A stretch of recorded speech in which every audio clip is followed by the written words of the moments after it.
2013, a 21-year-old student from Vancouver, Canada, was found dead inside the Cecil Hotel's rooftop water tank in Los Angeles.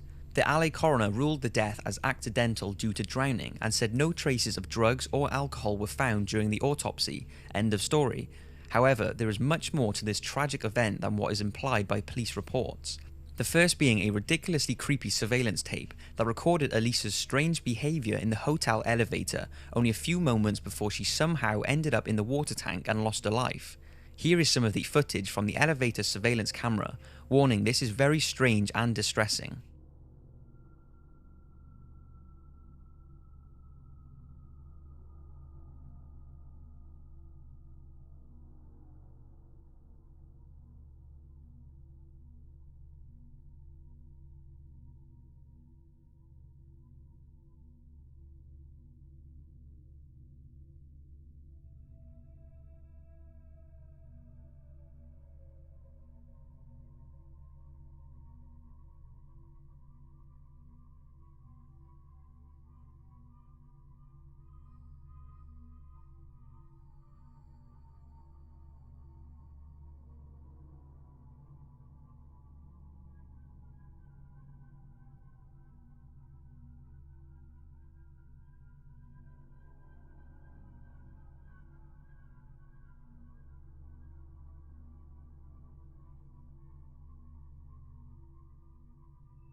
At first, Elisa enters the elevator and apparently presses all of its buttons.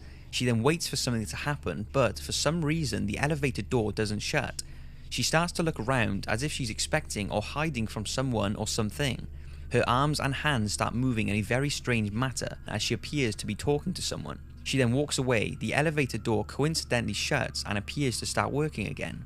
Right after the events of that footage, Elisa apparently gained access to the locked and alarmed rooftop of the hotel, climbed up 10 feet to its water tank and somehow ended up drowning in it.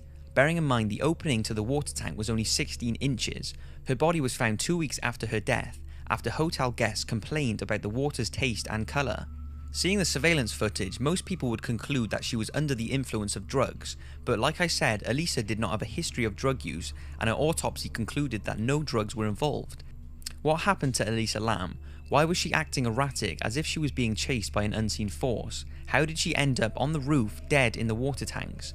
I don't think anyone will know for sure, but it's certainly one of the creepiest mysteries I've... This next photo was taken near Zagreb in Croatia. The location is popular with hikers, and on the day the photo was taken, the photographer was with several friends who were all taking photos and messing around. But when looking through their pictures, they noticed an eerie figure in the distance. None of them recall seeing a person around whilst taking the photo, and although it's a popular place, on this particular day there were very few people around. And even though boar, deer and foxes roam the woods, this figure does not resemble any of them. None of them can really explain the strange figure, and it does not appear on any other photos. The only explanation they could come up with is that it was someone who was on a group hike who walked off from the group to pee in the woods with his back facing the camera. But they still can't understand why they didn't see the person and pointed out that surely they would have at least heard the man if this was the case. Some people have said that the photo looks familiar to the mythical Slender Man, who as most of us know is a terrifying thin, very tall, faceless man who tries to abduct people. The photo has been put through analysis and is not believed to have been tampered with, and none of the group seen or heard anything unusual on that day. Happened to you. Number 12. A modern-day time traveler. A photo was taken in 1941 of a crowd watching a reopening of the South Forks Bridge in Canada. When a portion of the photo is enlarged, one man sticks out in the crowd. He appears to be wearing modern clothes that critics claim were definitely not in style in the 1940s. The man is wearing sunglasses and what looks to be a cardigan and t-shirt. There is a widely spread claim that the person was a time-traveling hipster, and some say that this is John Titor, Saint Giovannino and UFO. This painting, called the Madonna with Saint Giovannino, it was painted in the 15th century and hangs as part of the Loeser collection. Above Mary's right shoulder is a disc-shaped object. Below is a blow-up of the section, and a man and his dog can clearly be seen looking up at that object. Did these people back then see something we can't see now?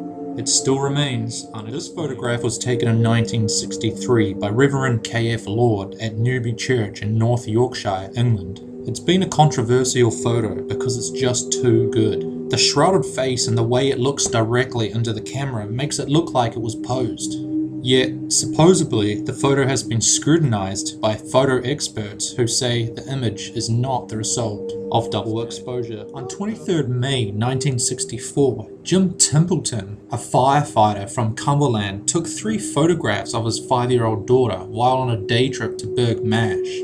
Templeton said the only other people at the marshes that day were a couple of old ladies sitting at the car at the far end of the marsh. In a letter to the Daily Mail in 2002, Templeton stated, "I took 3 pictures of my daughter Elizabeth in a similar pose, and was shocked when the middle picture came out from Kodak displaying what looks to be a spaceman in the background." Templeton insists he did not see the figure until after the photographs were developed, and that analysts from Kodak confirmed that the photograph was actually genuine. Nightcrawler.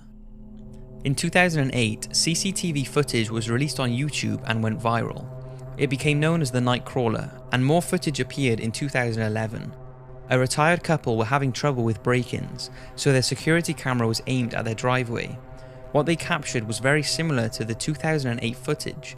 It appears to show what people say are very slow-moving creatures, maybe an adult and a baby. They don't appear to have arms, just a head and long legs. Take a look.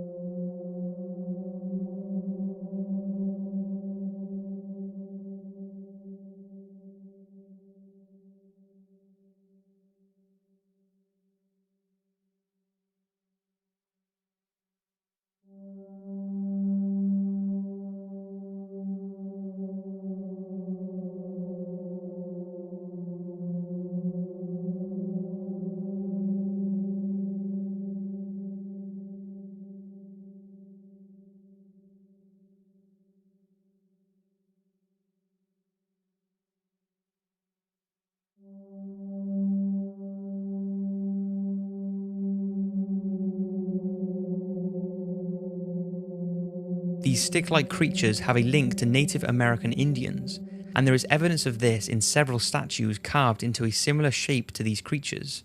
So what do you think? Is it a very clever hoax, or is it video evidence of very strange, unidentified beings?